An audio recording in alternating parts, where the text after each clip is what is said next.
What are the most common mistakes MSP salespeople make when it comes to actually doing the sale? And believe it or not, there are 7 that almost always ruin the deal. And I cannot tell you enough how often I see this when I'm working with customers, when I'm out listening to sales calls.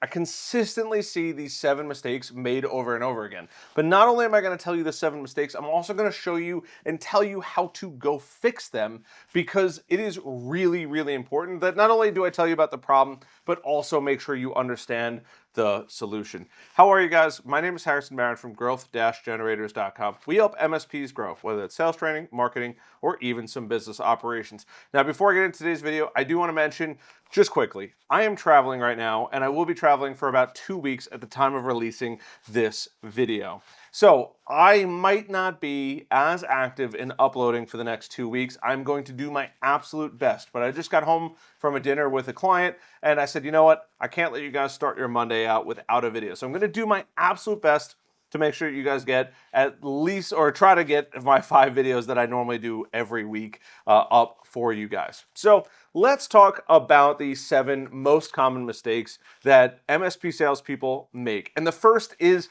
the most important one, and it is not knowing the pain points of the client. Now, through the sales process, you're going to be experiencing a lot, and you're going to go through a lot of thoughts with that client. And you have to ask really good questions. But what I see consistently is clients either hint at things, or they're not getting asked the right question by the salespeople to truly find out the problem. And as salespeople, right, we sell solutions to clients. That's literally what we do. Our solution helps clients in a variety of different ways, whether that's a tech stack, whether that is just downtime avoidance, business continuity, the list goes on and on. But the problem is with selling MSP services, we know that our services can help those clients. That's really good. But the problem is we don't always understand the client's problem and the pain points that are associated with that. So we get happy ears, and we start having hopium thoughts where we're dreaming about closing this deal. But the problem is we didn't fully investigate the client's pain points. And this means a couple different things. One, we didn't ask good enough questions. The client feels a little distant throughout the sales process because we didn't ask enough questions to make them feel like we care about their business. And it kind of sucks. And the second part about this and not understanding is we leave a ton. I wish I brought my fake money here, but we really do. We leave a ton of money on the table. You see, we know what the client needs, but what if we could make more money? And it's not us being greedy. It's the client telling us what they want and what they need and the problems that they're currently having, right? When you go buy a car, the person probably will ask you, what's the purpose of this car? Where are you taking this car? Where do you want to go with this car? They might sell you additional things for your car. For example, if you're in the northern states, they might say, hey, do you want to buy winter tires if you're shopping in the winter time, right? Because those winter tires are going to be better for the snow, the salt, the sand, and the bad conditions that your car might go through, right? Or hey, would it make sense to get a lift on your car, especially if you're really going to drive it to work in really bad conditions, right? And it gives the dealership an opportunity to do what's called upselling, where they try to sell more, but not because they're trying to make more money, but not because they don't want to, but the customer is expressing the needs and the concerns for potentially a larger sale. And we do that in the MSP world all the time. We say, hey, we have good, better, best.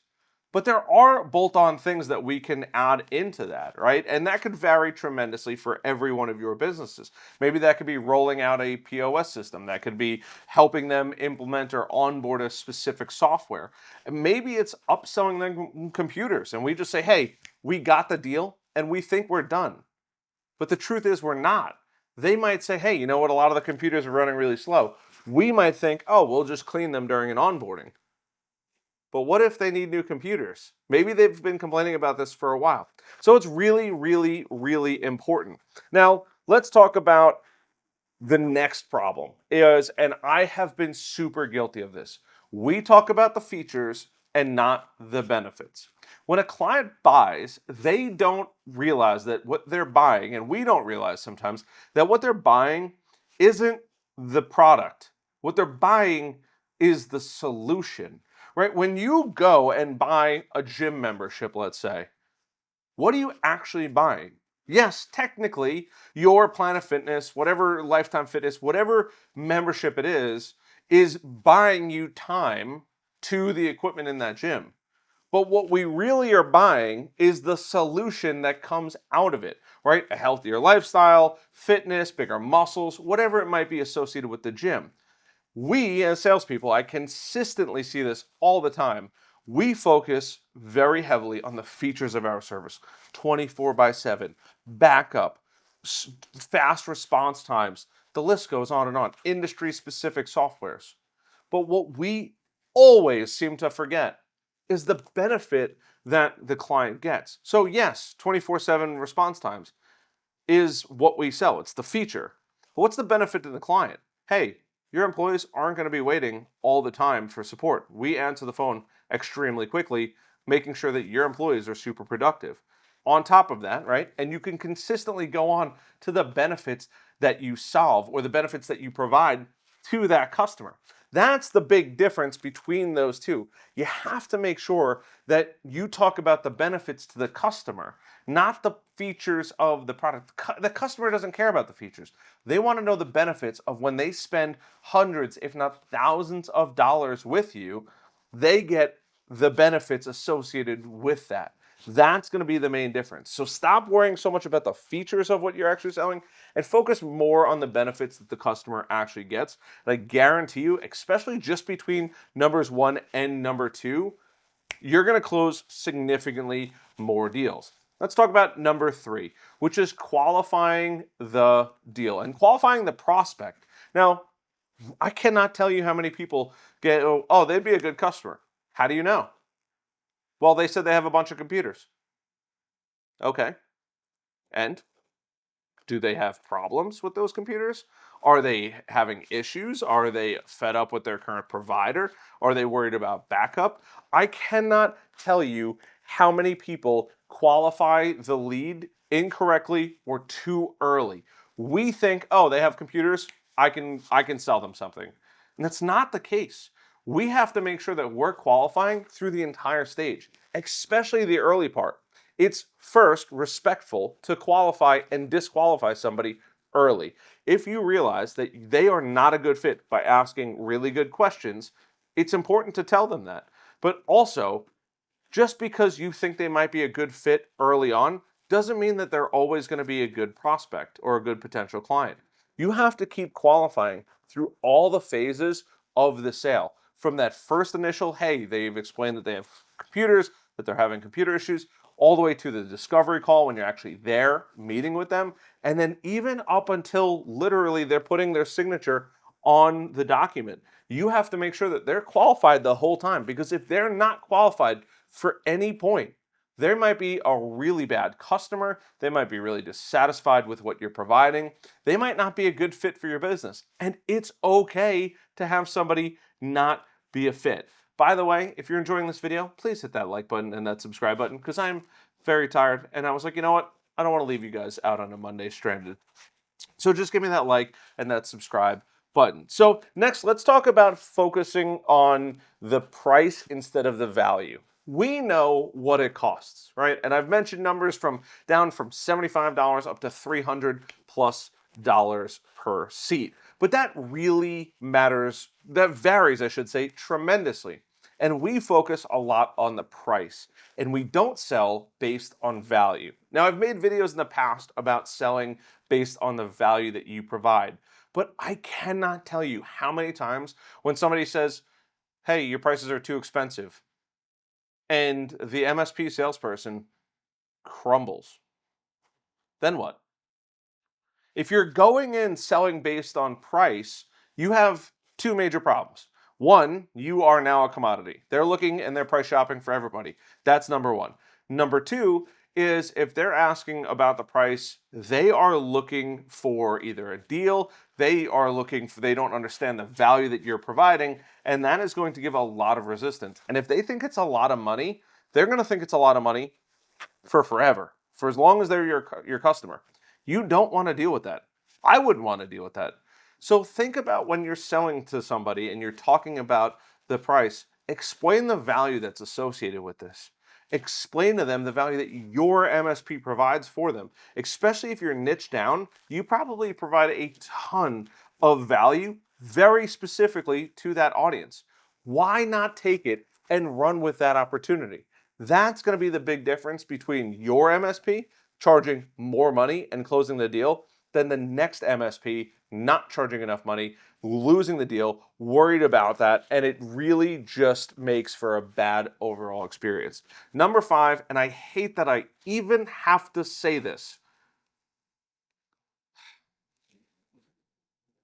please follow up. I'm not kidding when I say that. The amount of people that just either one phone call, they're not making enough dials to a certain customer, they might even have something that's kind of warm and it could be a potentially good lead, and then they just don't follow up with the prospect. Why? We see so many logos just sitting here at my computer and my camera in an Airbnb hundreds of miles away from my house. I can see Econo as the tripod. I could see a Sony brand on there. I could see a Nalgene bottle, right? I could see, well, the Razer Blade laptop doesn't have anything. I see the DJI on here. I'm in an apartment that's for an Airbnb, and all I see is logos everywhere. You have to make sure that you're following up. That person, especially in today's day and age, we have this little device. It's always on. It's consistently pinging people and them getting distracted. You have to make sure you follow up. And you got to remember too, just because you call the prospect today doesn't mean that they're not going to be interested in 3 or 6 or 9 months from now. There is so much opportunity for them to be interested down the road. They just might not be ready right now, and that's okay. Just follow up with them. Follow up with them until they say, no, I'm not interested. In the great words of a Wolf of Wall Street, we are going to call until our client buys or our client dies. And in all honesty, as much as I say that kiddingly, I cannot tell you how many times I go into a company record and they're like, yeah, our sales team isn't performing. One phone call, maybe, just maybe one email. That's it. Of course they're not going to buy. They might not be ready right now. They might be doing their homework on the evaluation stage of who might be even a good fit for them before they bring the MSP into their business. Please, please, please follow up with your clients. I cannot tell you how many people completely miss the mark with following up. Number 6 is there's no clear sales process. Now, I have videos on this channel about the sales process that you can follow, and you should go look for them, right? But even if you don't want to follow those videos, that's fine. You don't have to follow those videos. But do yourself a favor. Come up with some kind of basic sales process. From the outreach to the booked appointment to getting the meeting to delivering the proposal in another meeting and then closing it, winning or losing. That's it. That is the most basic sales process on the planet. Now, you can get crazy and you can have a bunch of different steps along the way to make sure you're really dialed in. But at its core, you need to have some kind of process. As many of you guys know, I am a longtime fireman. We call them SOPs, Standard Operating Procedures. You have them for fixing computers, for diagnosing network problems. Why wouldn't you have one for your sales process? Oh my goodness. It is the easiest thing to do. Just set it up one time, and you can always tweak it down the road. Just because you didn't get it right today doesn't mean you're not going to get it right down the road. So please keep that in mind as you go through this. And number 7, last but not least, and it grinds my gears that I need to say this. I was actually debating on putting this one in, but it is so crazy important. And if you've made it this far in the video, you're a real one. Once again, like, subscribe. And if you learned something or you think I missed one, please leave a comment down below. It means the world to me. Ask for the sale. That's it. I cannot tell you how many people send a proposal, deliver the proposal, and they never ask for the sale. I never, I never would have thought that that would have had to be in another YouTube video. But my goodness, the amount of times I'm either diagnosing, I'm listening to a sales call, I'm traveling to one of you guys and you guys ask me to come in and help fix your business. The amount of times that I don't hear somebody ask for the actual sale is insanity to me. Please, please, please ask for the sale. I usually, by the way, pre-record these so that way I can travel without having to make videos, but I happen to not do that this time. So I'm making videos while I'm traveling. So you guys are with me in this Airbnb with the absolute most atrocious lighting on the planet. But other than that, I love the heck out of you guys for hanging out with me, and I'll see you guys in the next video. And if I miss a couple days, I'm sorry. I promise. I'm very sorry. I'm doing my best. Love you guys.